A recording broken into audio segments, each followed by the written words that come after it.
Okay, hey everybody. So welcome back to the Javiary.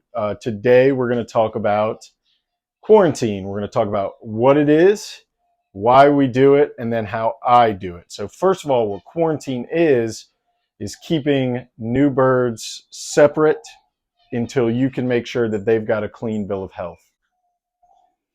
So what do I mean by a clean bill of health? And this will get into why we quarantine. So a clean bill of health means visually, in feces inspection, everything behavior wise you're seeing from your new bird tells you this is a healthy bird, not having any issues going on. And the reason we quarantine, this is number two now, is you want to make sure that any new birds that you bring into a flock, especially like I've got a community, I've got the big parrot flight here, which is the new parrot flight. We'll get a video on that soon. And my big outdoor flight, which is over there.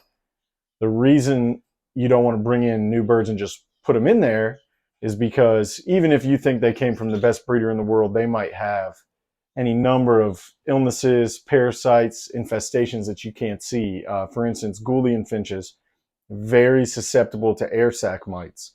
Other species can live with air sac mites. It's not great, but they can appear to be fine. And then it hits your Gouldians and they're done. And you know, I've got birds back here like Bandit up in the corner, that yellow bird.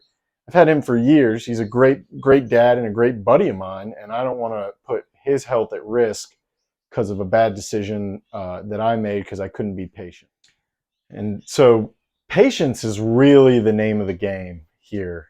The whole secret, I think, to bird breeding, or the biggest, you know, if I had to give everybody one piece of bird breeding advice, it would be to be patient.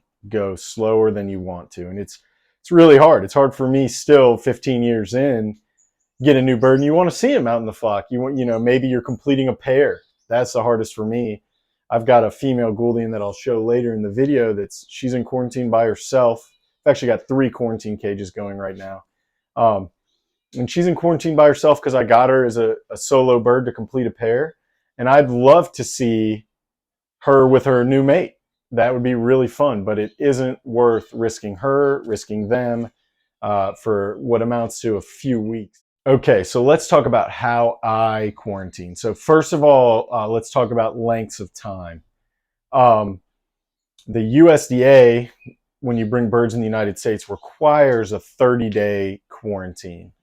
I think that's a little long. Most bird diseases, the real ones I'm worried about, which are air sac mites, coccidiosis, things like that, have shorter life cycles than that. And so I go with a 3-week quarantine. Sometimes I'll go a few days longer if it isn't going to line up and make sense for me. For instance, I work during the week.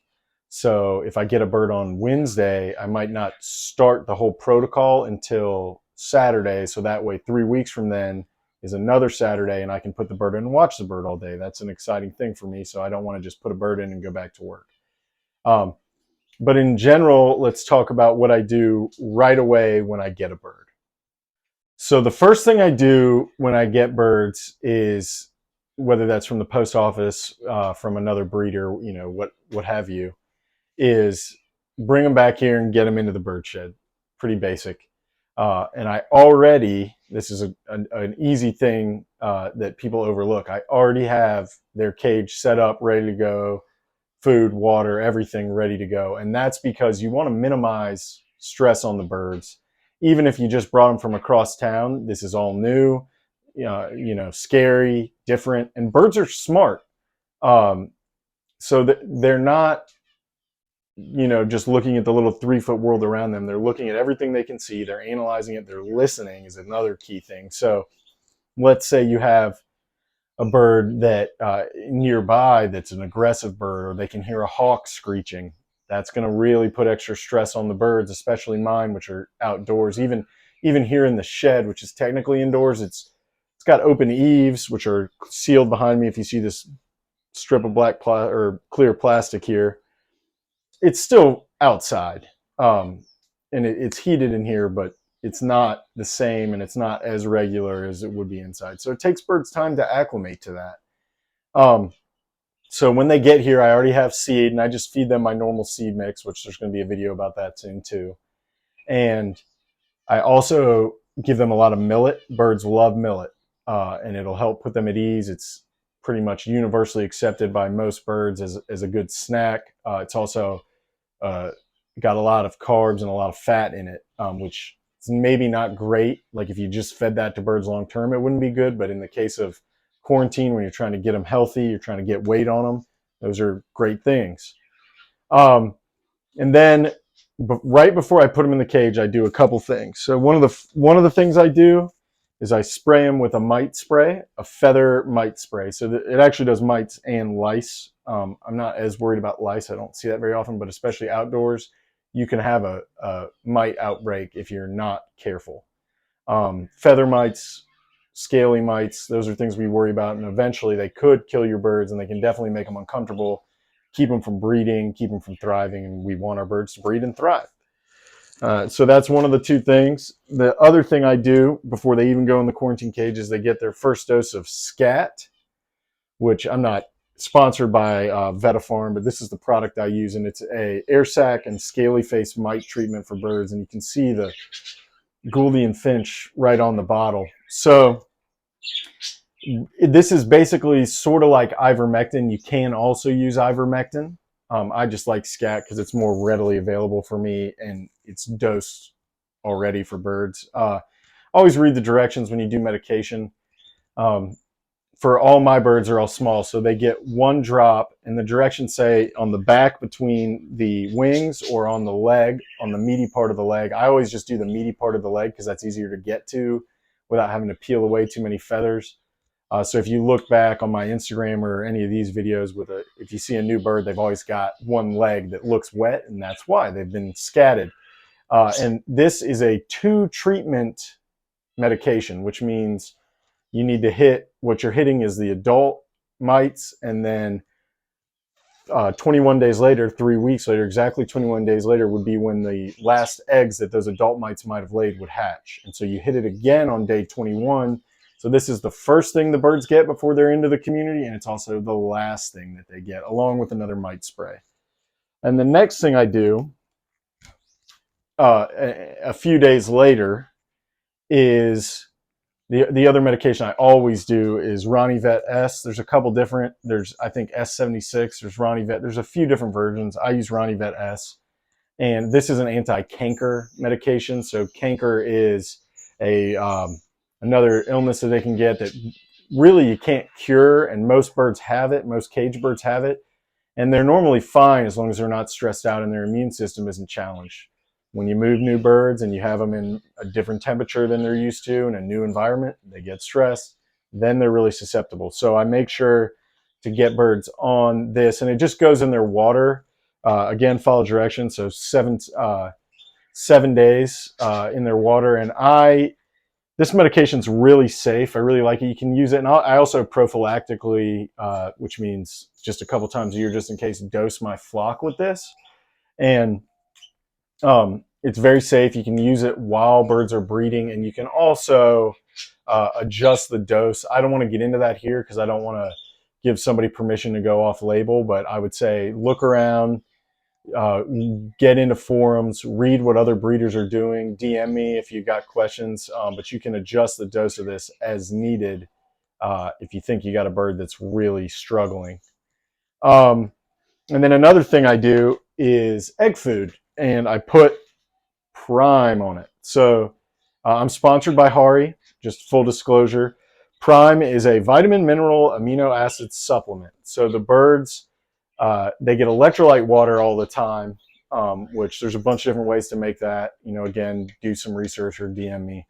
But this it's got a probiotic. It's got all kinds of great stuff. So this on egg food for birds in quarantine really help keep weight on, thrive, feather growth, everything. You want a bird in prime condition, Prime is what does that.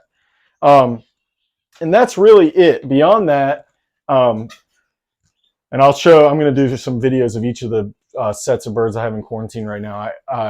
Here in the flights, in the indoor part of the big aviary. I've got either AstroTurf or in the outside aviary, just concrete or dirt. But in the quarantine cages, I always run newspaper. And the reason I do that is so I can look at their droppings. That's a big part of this. If you want them to look like normal finch poop, if you don't know what that is, believe it or not, you can Google it. There's a ton of pictures of finch poop on the internet.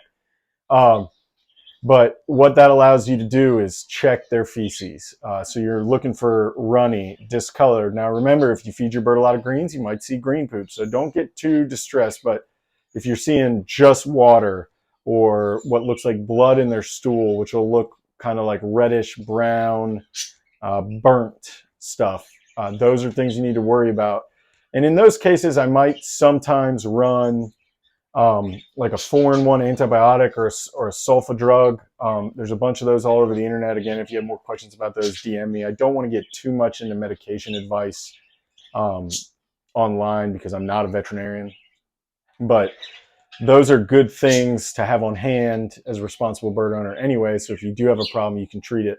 Another, probably the last thing, and maybe one of the most important, and I should have probably brought it up earlier, is temperature. Even outside, I keep this room at 78. I can show you right here. So I keep this room at 78 or a little bit higher.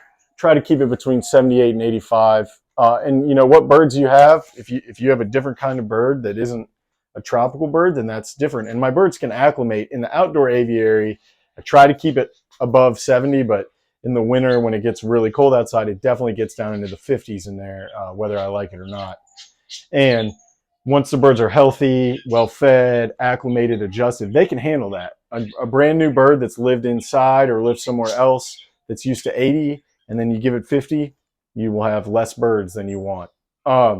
And so I keep it in here, and I also have, again, which I'll show you here in a minute, I have heat lamps that are either on a timer or on all the time, depending on the weather, to help keep the birds comfortable, warm. Again, we're minimizing stress. That's our big goal here. Okay, so let's talk about the birds I have in quarantine and the setups I have right now. So this is what I call, this cage is Quarantine 2. So I have 2 dedicated quarantine cages. This is one of them. And I really like it. This is a Hagen Vision cage that Hari gave me. And as you can see right now, we've got my 2 new canaries in it. There's a yellow female and a red factor male here. And I guess let's talk about the cage first. So a couple of reasons I really like it. So if you're a person that keeps your birds inside, this is definitely the kind of cage that you should look at, because it's got this plastic on the bottom and that really keeps the mess down. So the birds get, as long as you feed the birds below the plastic, you don't get, like I get everywhere else, seed dumped out. And I mean, I even swept that today, and there's feathers and seed husk on the ground already, which I sweep it every day, but it gives me an excuse to come out here and look at my birds. But if you're keeping your birds inside and you want to keep your spouse happy, or your cleaning lady or your boss or wherever you've got your birds, this is the way to do it. And you can see in here, so I've got these birds right now I just got them a few days ago. So right now they're about to start their Ronnie Vet treatment. So right now it's just electrolyte water. They've got millet and they've got ample seed. And so they're doing pretty well in here. Okay, so here's another quarantine cage. Right now I've got a pair of masked grass finches and a female blueback Gouldian that I got from Paradise Aviary Exotics. Check out his YouTube page. Also, he's got great birds if you're looking, especially for an outdoor keeper like me, if you're looking for really healthy birds. I've never seen a blueback Gouldian that's doing this well. She was hatched outside, so bluebacks can be tough to keep. Outdoors, they're pretty susceptible to disease, but if they're hatched outside and they're treated right, like Rancel does, then you get a great bird. I've named her BD, which is short for Blue Devil, because she bites me severely every time I have to handle her. Again, these birds are they got into quarantine a few weeks ago, and so they're just about to finish their Ronnie Vet treatment. That's why the water's red. There's still electrolytes in it, and then you can see on here in the newspaper so that I can watch and check their feces. Millet again, plenty of seed, happy birds. Okay, and this isn't normally a dedicated quarantine cage, but I've got 3 sets in quarantine, so this is actually just one of my breeding cages. But I've got a female Gouldian in here, and she is not very camera shy. I got her from a different breeder. And so again, she's between treatments, so she's just got electrolyte water, lots of seed, and then we've got millet, and she has a heat lamp as well. This bird, when I got her, was not doing quite as well as the other birds, so I gave her the heat lamp just in case. Gouldians are a hard feather bird. They don't have down, so they don't always adjust great to a temperature change. But she's doing better every day, and I'm confident that in a little while she'll be doing great. All right, guys, that pretty much sums up quarantine and the birds I've got in quarantine right now. Hope it helps. And if you have any questions, drop a comment below. If you look up my Instagram, the same handle at @the_Javiary. You can send me a DM there. Happy to help anybody however I can. I get a lot of DMs and I always want to help. And please don't forget to like and subscribe below. And I really appreciate your watching the video.